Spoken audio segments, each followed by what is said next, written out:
welcome back to my channel. My name's Anissa and I am documenting my TTC journey. Thanks for following along. If you've already subscribed, if you haven't, then go ahead and subscribe and hit that notification button so that you can get notified whenever I post a new video.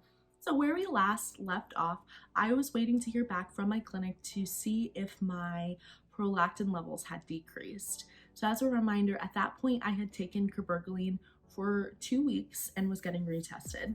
So I did end up hearing back that day that my prolactin level dropped to a 1.6, which is awesome, great, perfect, exactly where they want it to be. And I was so hopeful that they were going to tell me that I didn't have to continue taking Cabergoline. Well, surprise, surprise, I do have to continue taking it. So I am now on week 6 of taking Cabergoline, and I just wanted to talk a little bit about my symptoms now. So I have noticed that it hits me the most on days 3 and 4. So I take my Cabergoline on Saturday, which is my day 1, and then I don't feel anything really until Tuesday, Wednesday, Thursday.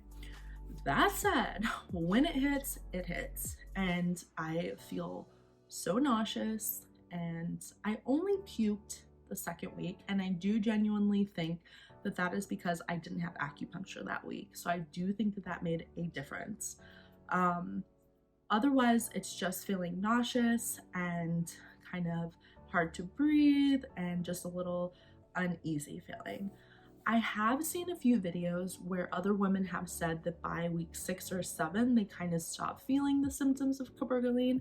We'll see. Like I said, I am currently on week 6, and as of last week, they were a little bit better, but it wasn't completely gone. So hopefully my body is still adjusting, and at some point I won't have to get so nauseous during those days, and hopefully I won't have to continue taking Cabergoline because I'll just get pregnant and then I won't need to take it. But that said, it does seem like the medicine is working and is doing its job. So that is good. So we did do the nurse consult, or some people call it a nurse teach. I'm not sure what your clinic will call it, but we did do that together. So my wife and I did that on August 28th, and it was over Zoom, and it was kind of exactly what I thought it was going to be. It was just an explanation of kind of the next steps and what to expect, and she went over kind of the plan and when I was going to take letrozole and when I was going to do the trigger shot and getting that medication and all of that. So I did get all of that, and I'm ready to go. So my next instruction at that point was to call the clinic when I hit day 40 or got my first day, or the first day of my menstrual cycle.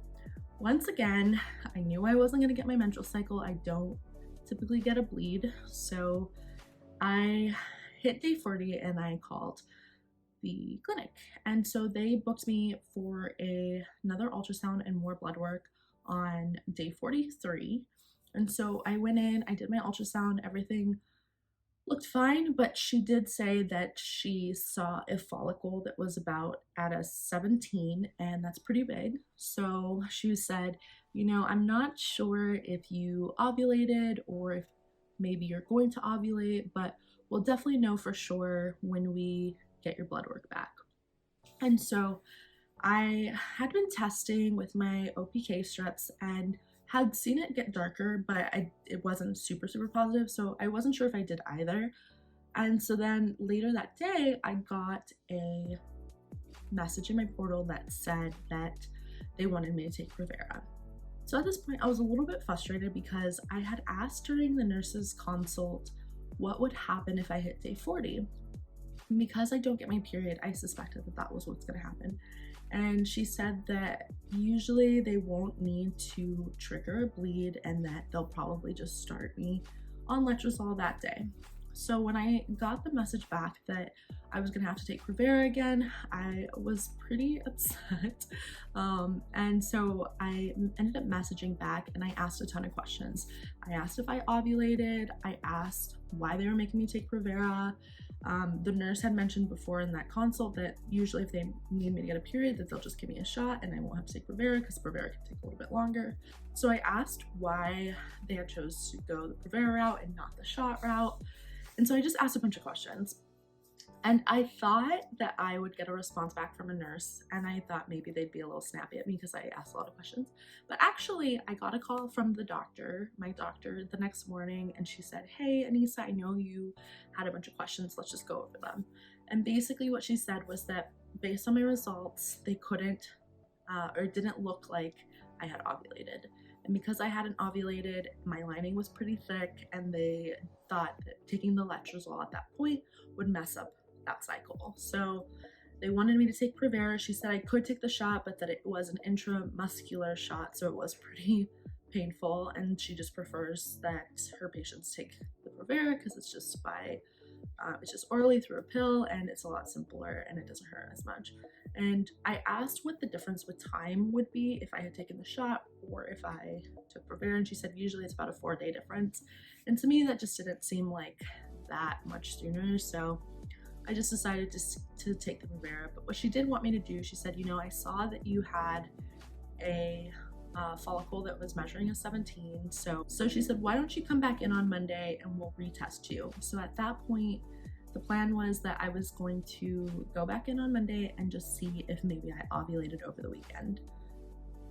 So that was on Thursday, that appointment. And then on Friday, I was still testing with my OPKs, and on Friday I got 2 positive OPKs, and if I can, I'll try to put a photo of that here. So I got 2 positive OPKs, and I have been testing for about almost 4 months now, and I've never seen a positive where the first line is darker than the control line. I've never seen that.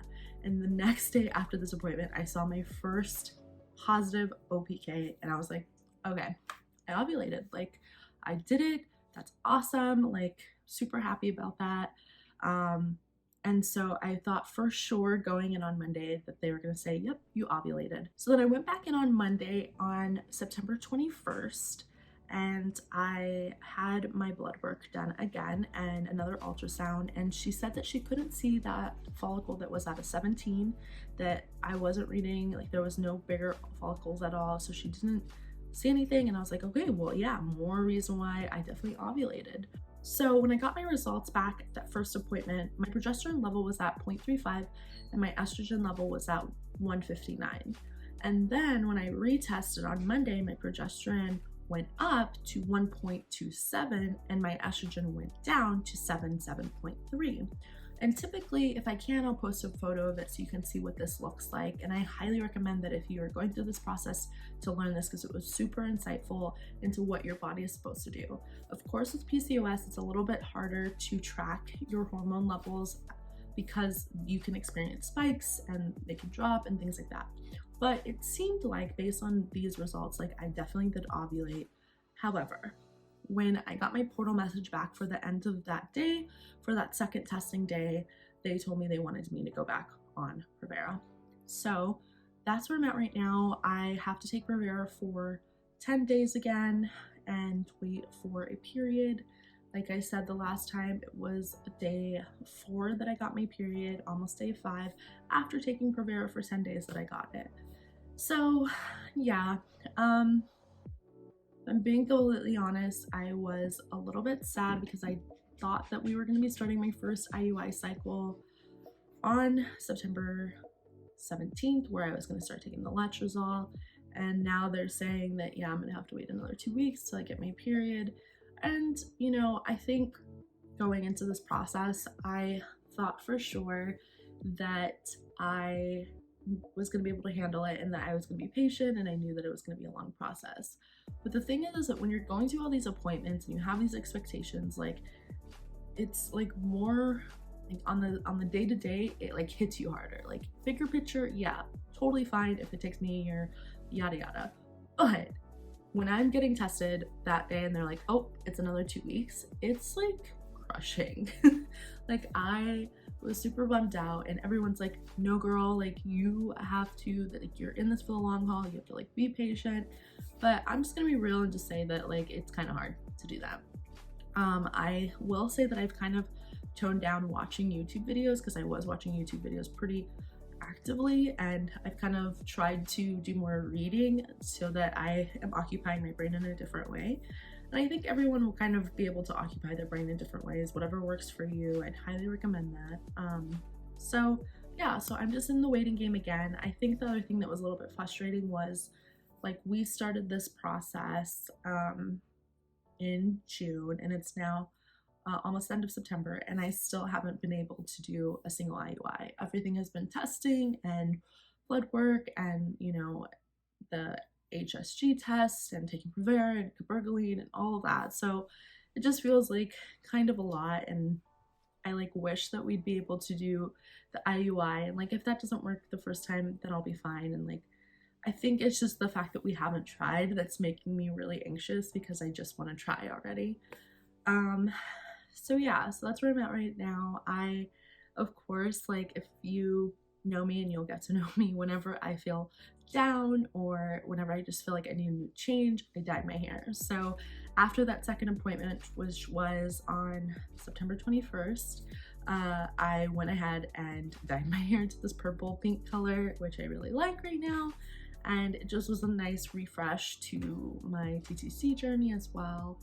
And so yeah, so that's where I'm at. Thanks for following along, and hopefully, fingers crossed, the next video or one of the, you know, upcoming videos will be my IUI cycle number 1. Fingers crossed. Thanks again for following along. If you have any advice on taking Cabergoline, or if you've had experience with taking it and you've had symptoms and maybe they stopped, leave a comment below so that I know what to expect. Of course, everyone's journey is different, everyone's body is different, every experience is different. So anything I say, take it with a grain of salt.